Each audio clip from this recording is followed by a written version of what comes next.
فی الدنیا والآخرہ، دنیا کے معاملات میں بھی کیا کرو اور آخرت کے بھی.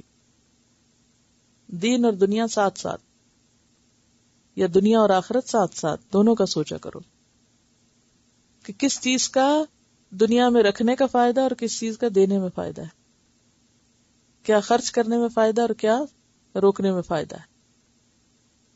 آپ کی دنیا کے لیے آپ کو کتنا چاہیے اور آپ کی آخرت کے لیے آپ کو کتنا چاہیے، کہاں کتنا دے دینا چاہیے. وَيَسْأَلُونَكَ، اور وہ آپ سے سوال کرتے ہیں، عَنِ الْيَتَامَى، یتیموں کے بارے میں، کہ ان کے ساتھ کیا کیا جائے، کیسا معاملہ کریں. قل کہہ دیجئے اصلاح لہم خیر، ان کی اصلاح اچھا کام ہے.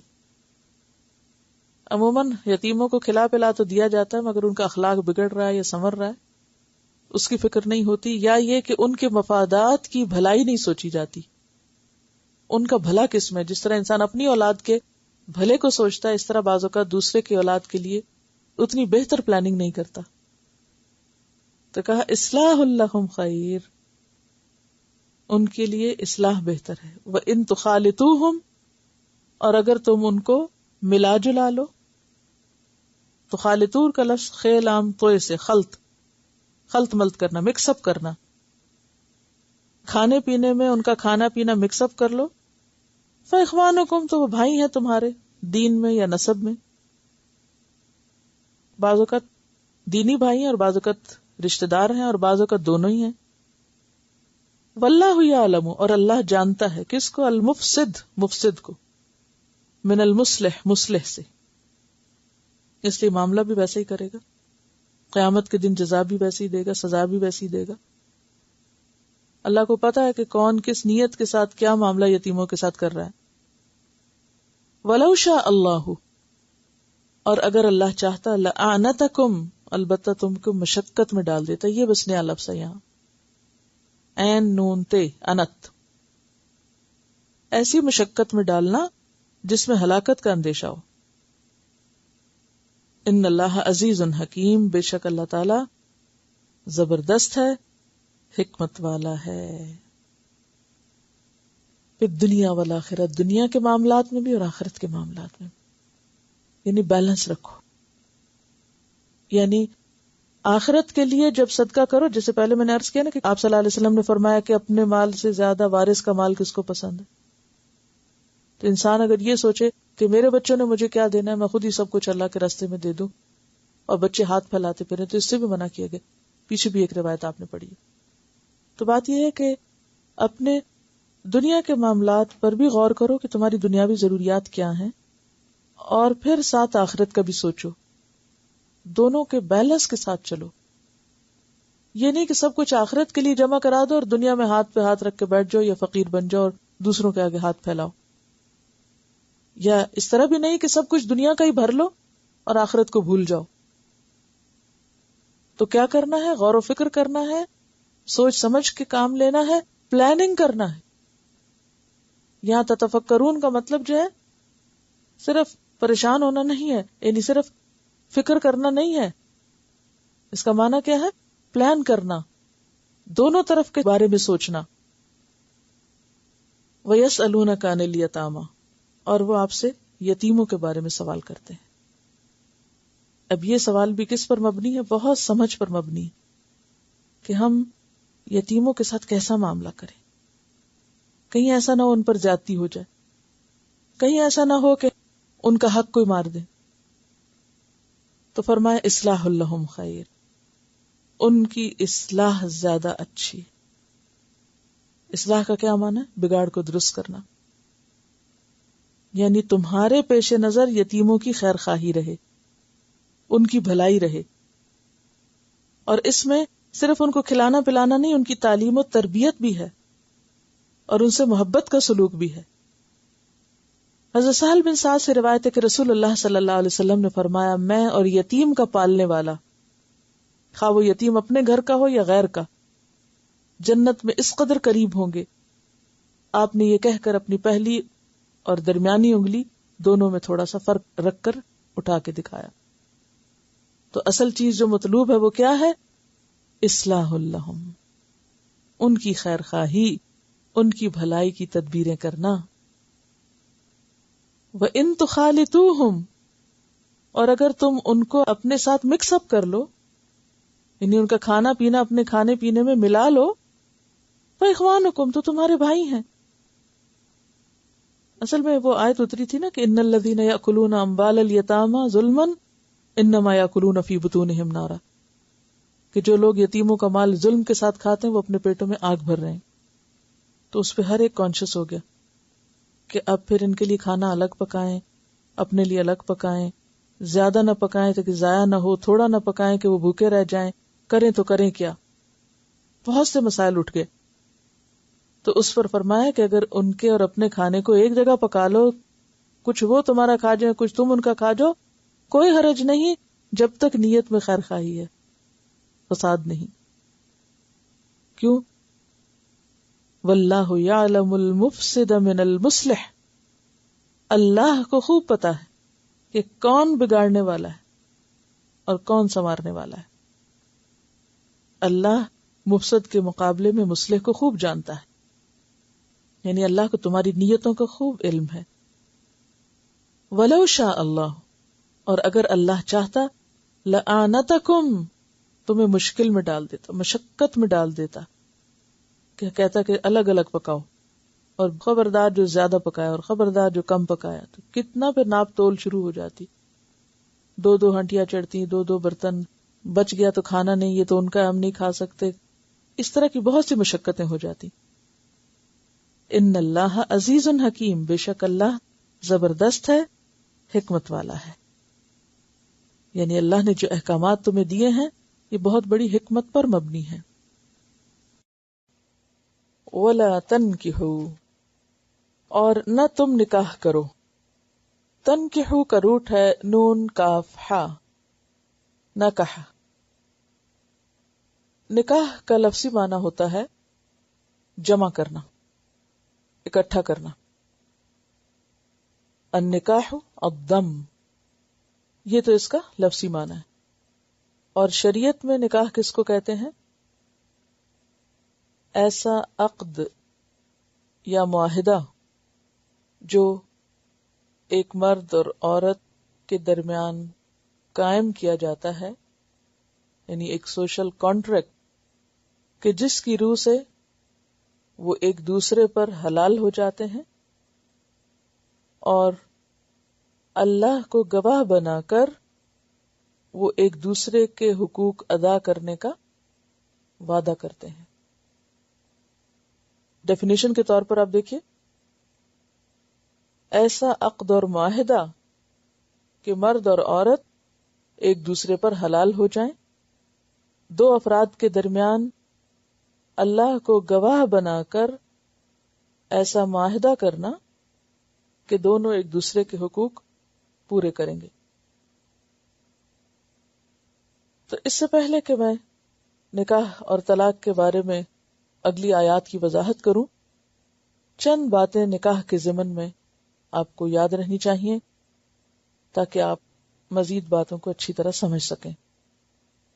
سب سے پہلے تو نکاح کا لفظی معنی، پھر نکاح کی تعریف، پھر نکاح کی حکمتیں، کہ نکاح کرنے کی حکمت کیا ہے یا فائدہ کیا ہے یا مقصد کیا ہے. مقصد کیا ہے، نکاح کیوں کیا جائے، یہ واضح ہونا بے حد ضروری ہے. اگر یہ واضح نہ ہو تو آگے کی باتیں سمجھ نہیں آئیں گی. اسلام میں نکاح کسی تفریح یا انٹرٹینمنٹ کا نام نہیں. نکاح کا سب سے پہلا مقصد ہے عزت و عصمت کی حفاظت، شرم و حیا کی حفاظت، حرام سے بچنا. دوسری چیز نکاح کے مقاصد میں سکون اور لطف حاصل کرنا، یعنی فطری خواہش کی تکمیل. قرآن پاک میں آتا ہے لِتَسْكُنُوا إِلَيْهَا، سکون پانا. تیسری چیز نسل انسانی کی بقا، کہ انسانی نسل کا سلسلہ آگے چلتا رہے. اور چوتھی چیز نسل انسانی کی تربیت کے لیے ایک دوسرے کا مددگار بننا. یعنی شادی کیوں کی جاتی ہے؟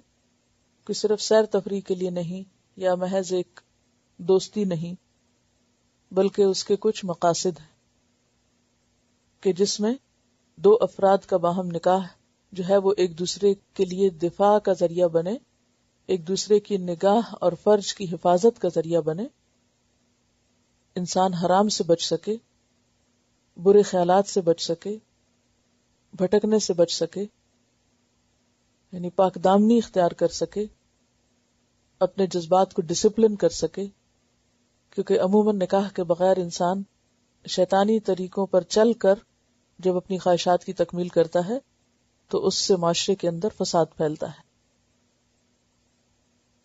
پھر اسی طرح نکاح کا ایک مقصد یہ ہے کہ جو اللہ نے فطری خواہشات یہ ضرورت رکھی ہے انسان کے اندر دوسرے انسان پر ڈیپینڈنٹ ہونے کی یا اس کی طلب کی یا اس کی ضرورت کی، وہ پوری ہو، یعنی باعث سکون ہو، ایک دوسرے کے ہمراز ہوں، مددگار ہوں، ایک دوسرے کے لیے یعنی سکون کا ذریعہ ہوں۔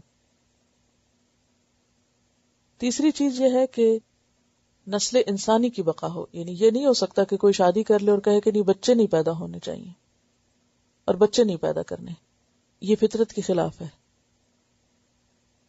پھر اسی طرح صرف بچے پیدا کرنے کی حد تک ہی نہیں بلکہ دونوں کی برابر کی ذمہ داری بنتی ہے کہ آئندہ ان بچوں کی تعلیم، تربیت اور ان کو صحیح طور پر پروان چڑھانے میں ایک دوسرے کی مدد، ایک دوسرے کے ساتھ تعاون، کیونکہ تنہا عورت یا تنہا مرد یہ کام نہیں کر سکتا، دونوں کا ایک دوسرے سے تعاون اس میں بہت ضروری ہے۔ اور اگر باہم ایک دوسرے کے ساتھ موافقت ہوگی تو اس کا اثر آئندہ نسلوں پر بھی ہوگا، اور اگر دونوں میں اختلاف ہوگا اور دونوں کے درمیان کشمکش ہوگی تو اس کا اثر پھر آئندہ نسلوں پر پڑے گا اور انسانی تربیت میں خلل واقع ہوگا۔ اب آپ دیکھیے کہ نکاح منعقد کیسے ہوتا ہے، اس میں کچھ چیزیں اس کے ارکان ہیں اور کچھ چیزیں اس کی سنتیں ہیں۔ تو ارکان یا فرائض کیا ہیں؟ سب سے پہلے دو گواہوں کا ہونا، پھر مہر کا مقرر کیا جانا اور پھر مہر ادا بھی کرنا، تیسری بات ایجاب و قبول کے مخصوص الفاظ، اور چوتھی چیز ولی کی موجودگی یا رضامندی۔ نکاح میں مسنون چیزیں کیا ہیں؟ خطبہ نکاح کا پڑھنا، دعوت ولیمہ کا اہتمام کرنا، مہر کا تذکرہ کرنا کہ کتنا مہر دیا جا رہا ہے، یعنی اسے پبلکلی اناؤنس کیا جائے تاکہ لوگ اس پر گواہ ہوں۔ اسی لیے آپ نے دیکھا ہوگا کہ عموماً جب ایجاب قبول ہو رہا تھا تو باقاعدہ مینشن کرتے ہیں اس کو۔ پھر اسی طرح دف یا غنا سے تشہیر، یعنی تشہیر نکاح ضروری ہے، یہ نہیں کہ چھپ چھپ کے یا خفیہ نکاح کر لیا جائے اور اس میں کسی کو خبر ہی نہ ہو، یہ درست نہیں۔ اور پھر اسی طرح دلہا اور دلہن کو مبارکباد دینا، یہ بھی سنت ہے، یعنی مسنون چیز ہے۔ نکاح کی بنیاد کیا ہے، یعنی نکاح کس بنیاد پر کیا جانا چاہیے؟ آپ صلی اللہ علیہ وسلم نے فرمایا کہ عورت سے 4 چیزوں کی بنیاد پر نکاح کیا جاتا ہے، لیکن تم دین کی وجہ سے کرو۔ 4 چیزیں کون سی ہیں؟ مال ہے، حسب نسب ہے، خوبصورتی ہے اور دینداری ہے۔ تو اس میں بنیادی چیز جو دیکھنے کی ہے وہ دینداری ہے، کہ دین سے لگاؤ ہو اور دین کی طرف رجحان ہو، اور جس میں خاص طور پر فرائض کی پابندی۔ اگر یہ پتہ ہے کہ لڑکی یا لڑکا نماز ہی نہیں پڑھتے تو پھر اس چیز کو مد نظر رکھنا ہوگا، کیونکہ جس نے نماز نہ پڑھی اس نے دین کی بنیاد ڈھا دی، تو جہاں دین کی بنیادیں ڈھہ جائیں وہاں آگے دین کیا ہوگا؟ تو یہ والدین کی ذمہ داریوں میں سے ہے کہ وہ نکاح کرتے وقت اس چیز کو بھی دیکھیں۔ تو یہاں پر حکم یہ ہو رہا ہے کہ وَلَا تَنْكِحُوا الْمُشْرِكَاتِ، نہ نکاح کرو مشرک عورتوں سے۔ مشرکات مشرکتن کی جمع ہے، یعنی جو شرک کرنے والے ہیں اللہ کی ذات، صفات، اس کی ربوبیت یا الوہیت میں، بت پرست ہوں یا ستارہ پرست ہوں یا آگ پرست ہوں یا کچھ بھی۔ تو گویا نکاح میں پھر سب سے پہلی چیز کیا ہوئی؟ دینداری، عقیدہ، عقیدے کی موافقت. تو مسلمان مردوں کو کہا جا رہا ہے کہ وہ کیا نہ کریں، مشرک عورتوں سے شادی نہ کریں. کب تک نہ کریں؟ حتی یؤمنن، یہاں تک کہ وہ ایمان لے آئیں. اور یاد رکھیے کہ مشرک ہونا ایک اصطلاح ہے، اور جیسے آپ دیکھیے کہ ایک اصطلاح ہے مسلم، ایک ہے مشرک، ایک ہے اہل کتاب ہونا. تو اہل کتاب کون ہے؟ جو الہامی ادیان پر قائم ہے، جیسے یہود و نصارہ ہیں. مشرک کون ہے؟ جو کسی الہامی دین کو نہیں مانتے، وہ خواہ بتوں کی پوجا کریں یا پھر یعنی کسی بھی آبجیکٹ کی پوجا کریں، اللہ کی ذات میں یا صفات میں کسی بھی چیز میں شریک کریں. تو یہاں جس کا ذکر ہو رہا ہے وہ شرک ہے. حتی یؤمنن، یؤمنن میں دو نون جمع ہے. دیکھ رہے ہیں نا آپ، نون کے اوپر شد ہے. ایک نون تو مادے کا ہے، یعنی الف میم نون مادہ ہے، اور دوسرا نون مؤنث کا ہے، یعنی وہ عورتیں جب تک کہ اسلام میں داخل نہ ہو جائیں، یہ مراد ہے. وَلَأَمَةٌ، اور البتہ لونڈی یعنی غلام عورت. مؤمنۃ، ایمان والی، جسے ہم اردو میں مومنہ کہتے ہیں. مؤمنۃ، ایمان والی، خیر، بہتر ہے، اچھی ہے. من مشرکۃ، مشرک عورت سے. یعنی شادی کے معاملے میں تم مومن عورت کو ترجیح دو گے مشرک عورت پر. ولو اعجبتکم، اور اگرچہ وہ اچھی لگے تم کو. کون؟ مشرک عورت. اعجبہ کا لفظ جو ہے عین جیم بے سے ہے، کسی کو حیران کن حد تک پسندیدگی میں مبتلا کر دینا، خوشگوار حیرانی. یعنی خواہ کوئی مشرک عورت تمہیں بہت ہی امپریس کر دے یا تمہارے دل میں اتر جائے، تمہیں اس سے کتنی بھی محبت ہو، لیکن تم وہاں نکاح نہیں کر سکتے. یہ قرآن کا فیصلہ ہے. ولو اعجبتکم، یعنی پسند کی شادی منع نہیں ہے، لیکن پسند کی شادی نہیں کر سکو گے اگر عورت کے اندر شرک. پھر تمہیں اللہ کی پسند کو دیکھنا ہوگا، اپنی پسند کو چھوڑنا پڑے گا. اور جیسا کہ پہلے بھی میں نے عرض کیا تھا کہ عموماً کسی سے محبت کب ہوتی ہے؟ جب اس کی کوئی ادا پسند آتی ہے، یا اس کی کوئی خوبی یا اس کی کوئی چیز پسند آتی. تو بعض لوگ کسی سے محبت کرتے ہیں اس کے مال کی وجہ سے، بعض کسی سے محبت کرتے ہیں اس کے حسن کی وجہ سے، بعض کسی کے اخلاق کی وجہ سے، بعض کسی کے دین کی وجہ سے. کئی اسباب ہوتے ہیں نا محبت کرنے کے. بعض لوگوں کے نزدیک شکل و صورت کوئی اہمیت نہیں رکھتی، دین اہمیت رکھتا ہے. بعض کے نزدیک دین کوئی اہمیت نہیں رکھتی، مال اہمیت رکھتا ہے. تو ہر ایک کی اپنی اپنی چوائس ہوتی ہے. تو اللہ تعالیٰ کیا فرما رہے ہیں کہ خواہ مشرک عورت کے پاس کتنا ہی مال ہو، جمال ہو یعنی خوبصورتی ہو، حسب نسب ہو، کیسے ہی گھرانے کی کیوں نہ ہو، کیسا ہی بظاہر اخلاق کیوں نہ ہو، کتنی ہی انٹیلیجنٹ یا بہت بڑی ڈگری رکھنے والی کیوں نہ ہو، لیکن چونکہ ایک کوالیفیکیشن نہیں ہے جو first and foremost basic requirement ہے، اور وہ ایمان کی ہے، لہذا تم نکاح نہیں کر سکتے، ڈسکوالیفائی کر. والذین آمنوا اشد حبا للہ، ایمان کا تقاضا یہ ہے کہ اللہ کی محبت سب سے زیادہ ہو. اب یہاں دو محبتیں ٹکرانے لگی ہیں، تو اس لیے اللہ کی محبت کو ترجیح دیتے ہوئے اپنی محبت کو انسان قربان کرے گا. وَلَوْ أَعْجَبَتْكُمْ وَلَا تُنْكِحُوا، اور نہ تم نکاح کر کے دو المشرکین، مشرک مردوں کو. یعنی جس طرح مومن مرد مشرک عورت سے شادی نہیں کر سکتا، اسی طرح مومن عورت کی شادی مشرک مرد سے نہیں کی جائے گی. یہاں آپ دیکھ رہے ہیں تن کے ہو خود نکاح کرنا ہے اور تن کی ہو نکاح کر کے دینا ہے، زبر اور پیش کا فرق ہے. تو اس سے کیا پتہ چلتا ہے کہ لڑکی کا نکاح اس کے ولی یا اس کے ذمہ دار کر کے دیں گے، وہ خود نہیں کرے گی اپنا نکاح جا کے. اور نہ تم نکاح کر کے دو المشرکین مشرک مردوں کو حتی یؤمنوا یہاں تک کہ وہ ایمان لے آئیں. ہاں اگر وہ اسلام قبول کر لیں، سچے دل سے مومن ہو جائیں، تو پھر ان کے ماضی کو نہیں دیکھو گے، ان کے ایمان کی وجہ سے ان سے شادی کر دو گے. جیسے حضرت ام سلیم کے بارے میں آتا ہے کہ ابو طلحہ نے ان کو نکاح کا پیغام بھیجا جبکہ وہ مشرک تھے.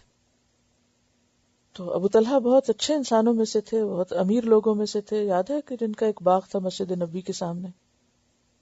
تو انہوں نے حضرت ام سلیم کو نکاح کا پیغام بھیجا تو ام سلیم نے انکار کر دیا اور کہا کہ تم ایسے شخص ہو جو بتوں کو پوجتے ہو، وہ بت جو فلاں شخص نے فلاں درخت سے کاٹ کے اپنے ہاتھ سے گھڑ کے بنایا تھا، لہٰذا میں تم سے نکاح نہیں کر سکتی. ہاں اگر تم مسلمان ہو جاؤ تو میں نکاح کروں گی اور تم سے مہر نہیں لوں گی، میرا مہر اسلام ہوگا، تمہارا اسلام قبول کرنا میرا مہر ہوگا.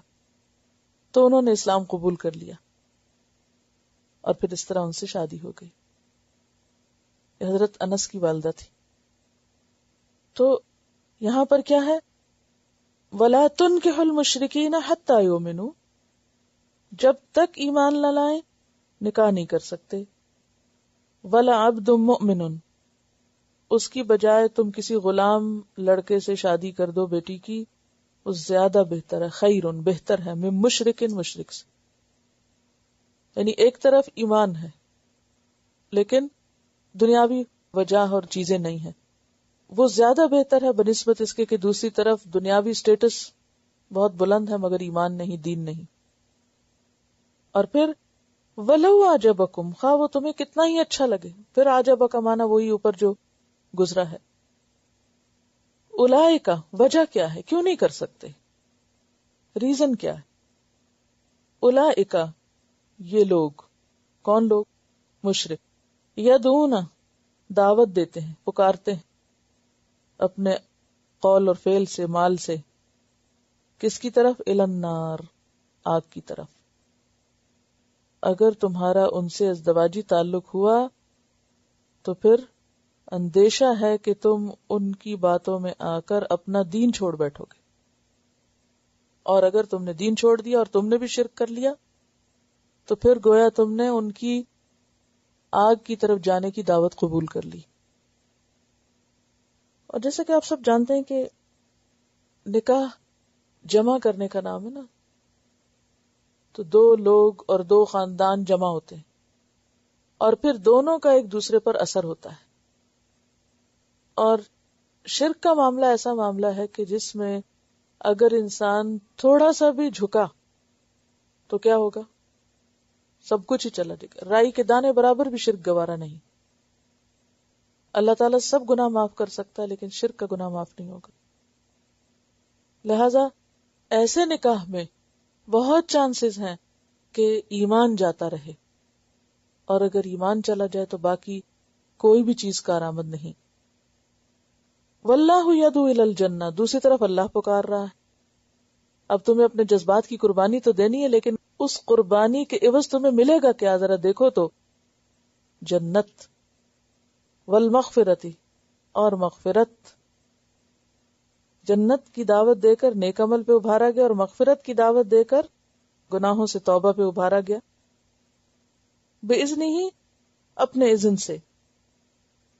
وَيُبَيِّنُ آیَاتِهِ، اور وہ اپنی آیات کو بیان کرتا ہے للناس، لوگوں کے لیے. لعلہم، تاکہ وہ کیا کریں؟ یتذکرون، نصیحت حاصل کریں. تذکر کا لفظ جو ہے زال کاف رے، اس کا روٹ ہے اہتمام کے ساتھ بھولے بسرے سبق کو یاد کرنا، غفلت دور کرنا.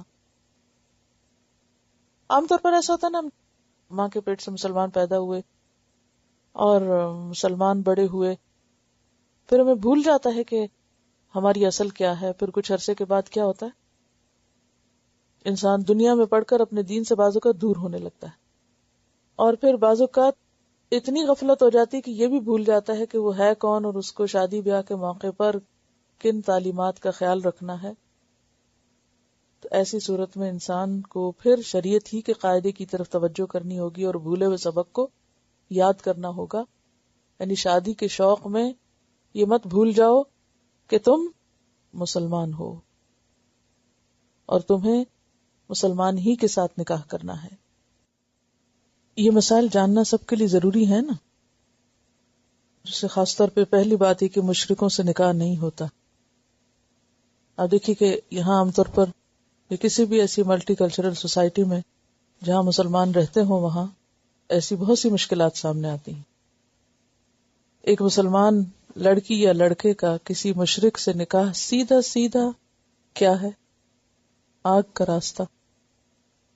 دنیا کی ایک خواہش کو پورا کرنے کی خاطر آخرت کا سراسر نقصان. لیکن کتنے مسلمان گھرانے ایسے ہیں جن میں یہ احساس اور شعور بھی اب باقی رہ رہا ہو. اور اس چیز کی بھی بچپن سے ہی بچوں کے ذہن میں اہمیت ڈالنے کی ضرورت ہے. یعنی یہ موضوع ہو سکتا ہے کہ آپ سمجھیں کہ آپ کو بچوں کے ساتھ شیئر نہیں کرنا، لیکن اچھے انداز میں آپ بچوں کے ساتھ شیئر کر سکتے تاکہ انہیں اپنی لمٹس اور حدود کا پہلے سے ہی پتا ہو. چلیے تھوڑا سا اس کو مزید دیکھتے ہیں. وَلَا تَنْكِحُوا الْمُشْرِكَاتِ حَتَّى يُؤْمِنَّ، اور نہ تم نکاح کرو مشرک عورتوں سے یہاں تک کہ وہ ایمان لے آئیں. جیسا کہ بات یہ ہوئی تھی کہ یہ آیات امت مسلمہ کو بحیثیت ایک امت مسلمہ کے فرد کے اپنی ذمہ داری پوری کرنے کے لیے تیار کر رہی ہیں. تو اس تیاری کا ایک حصہ یہ بھی ہے کہ نکاح اور طلاق اور شادی بیاہ کے معاملات کو بھی صحیح طریقے پر چلایا جائے یا صحیح طریقے پر ادا کیا جائے. جس شخص کے ذمہ دوسروں کو اسلام کی طرف لانا ہو، اگر وہ خود ہی ان کی طرف ڈھلک جائے، جھک جائے، تو وہ اپنی ذمہ داری تو بھول ہی جائے گا کہ اسے کیا کرنا تھا. تو چونکہ اس میں اپنے ایمان کے جانے کا اندیشہ ہے اور نسلوں کے ایمان کے جانے کا اندیشہ ہے. بھلے اگر کوئی شخص یہ حجت پیش کرے کہ نہیں میرا ایمان بہت سٹرونگ ہے اور ایک دفعہ شادی ہونے دے، بعد میں لڑکی کو مسلمان کر لوں گا اور پھر دیکھا جائے گا، تو نہیں. اللہ تعالی زیادہ بہتر طور پر جانتے ہیں کہ کون سی چیز انسان کے حق میں فائدہ مند ہے اور کون سی چیز نہیں. تو اس میں کوئی کمپرومائز نہیں کیا جائے گا. اور اگر کوئی یہ ثابت بھی کر دے کہ ہاں اس کا ایمان بہت مضبوط ہے، لیکن آئندہ نسلوں کا کیا ہوگا؟ بچوں میں جو کھچڑی پکے گی، بچے کس دین پر ہوں گے؟ باپ اپنی طرف کھینچے گا، ماں اپنی طرف کھینچے گی. اگر اپنا دین بچا بھی گئے تو آئندہ نسل کا دین داؤ پر ہے. تو بحیثیت امت مسلمہ کے دین کا بھی نقصان ہے یہاں. دوسری بات یہ ہے کہ اسلام اور شرک دو بالکل اپوزٹ چیزیں اور ان دونوں کے کلچر بھی بالکل مختلف ہیں. نہ صرف یہ کہ عقائد میں فرق ہے، طریقہ زندگی میں بھی فرق ہے، طرز زندگی میں بھی فرق ہے. مثلا اسلام میں طہارت کو نصف ایمان کہا گیا ہے، الطہور شطر الایمان کہا گیا ہے. اب جہاں شرک کی نجاست موجود ہو وہاں ظاہری نجاست کو دور کرنے کا بھی اہتمام کتنا ہو سکتا ہے. ایسی ہی ایک لڑکی جس نے کسی ایسے لڑکے سے شادی کی، اس نے ایک خط لکھا، دربن کی لڑکی تھی وہ، تو اس نے اس میں جو مشکلات بیان کی کہ میں نے شوق میں شادی تو کر لی، لیکن بعد میں جو کلچرل ڈفرنس تھا یا جو دو ادیان کے درمیان کی بنیادی فرق تھے وہ بہت بڑی رکاوٹ بنے باہم تعلقات کو درست رکھنے پر. اور اس میں خاص طور پر اس نے جو ذکر کیا وہ طہارت اور پاکیزگی کا تھا کہ میرے شوہر میں طہارت اور پاکیزگی کا کوئی کانسیپٹ ہی نہیں تھا. ہمارے یہاں تو یہ نا کہ استنجا کا اور نجاست صاف کرنے کا اور پھر نہانے کا اور پھر تو وہ نہیں تھا. پھر اس کے بعد وہ شخص ڈرنک تھا تو اس کی وجہ سے جو مزید قباحتیں تھی وہ، پھر یہ کہ دین کی بے حرمتی اور مذاق اڑانا، پیغمبر کا مذاق اڑانا، مسلمانوں کے طریقوں کا مذاق اڑانا، تو روز روز جو ایک کشمکش تھی وہ بڑھتی گئی. پھر بعد میں بچوں کے ناموں پہ جھگڑا، بچوں کے دین پہ جھگڑا، اور الٹیمیٹلی کیا کہ وہ چونکہ خدا کا خوف ہے نہیں، اسلام میں تو شادی کے بعد سب سے بنیادی جو چیز ہے اس تعلق کو درست رکھنے والی وہ تقوی ہے، تو وہاں یہ تھا کہ وہ چونکہ خوف خدا نہیں، کوئی رکاوٹ نہیں، کوئی بندش نہیں، تو وہ لڑکا ادھر نکاح کر کے ساتھ دوسری لڑکیوں کے چنگل میں بھی پھنسا ہوا تھا. اگرچہ مسلمانوں میں بھی یہ چیز کچھ کم نہیں رہی، لیکن یعنی اس بچی نے اپنی جو مشکلات بتائیں اور دوسری بچیوں کو ایک تلقین کی کہ کوئی اور ایسی غلطی نہ کرے، کیونکہ ایسے رشتے کو نبھانا جو ہے وہ ایک عذاب سے کم نہیں، ایک مشکل سے کم نہیں. تو وہ عارضی اور چھوٹی چھوٹی مشکلات تو اپنی جگہ، لیکن اللہ تعالیٰ نے بالکل کھول کے سبب واضح کر دیا کہ اولئک یدعون الی النار، ایک تو جہنم کی آگ ہے. لیکن جب دینی معاملات میں شوہر اور بیوی کے درمیان بہت بڑا فرق ہو تو دنیا بھی آگ بن جاتی ہے، دنیا بھی جہنم بننے لگتی ہے. کیونکہ اگر کوئی ایک شخص عقیدے میں سٹرونگ ہے یا دین میں سٹرونگ ہے تو اس کے لیے دوسرے شخص کا دین سے باہر ہونا یا دین سے دور ہونا یا دین کا مذاق اڑانا کچھ کم جلن اور کڑھن کا سبب نہیں ہو سکتا. اور اس لیے اپنے جذبات کی وقتی قربانی جو کہ ایک تکلیف دہ بات ہے اس کو کرنا زیادہ بہتر ہے، کیونکہ واللہ یدعو الی الجنہ. آج تم اپنی محبوب چیز اللہ کی خاطر چھوڑو گے تو اس کے بدلے میں جو صبر کرو گے اللہ تعالیٰ تمہارے لیے جنت کا وعدہ کرتا ہے. کیونکہ انسان کا جس چیز پہ دل آ جائے اس سے خود کو روکنا یا بچوں کو روکنا ایک مشکل کام ہے.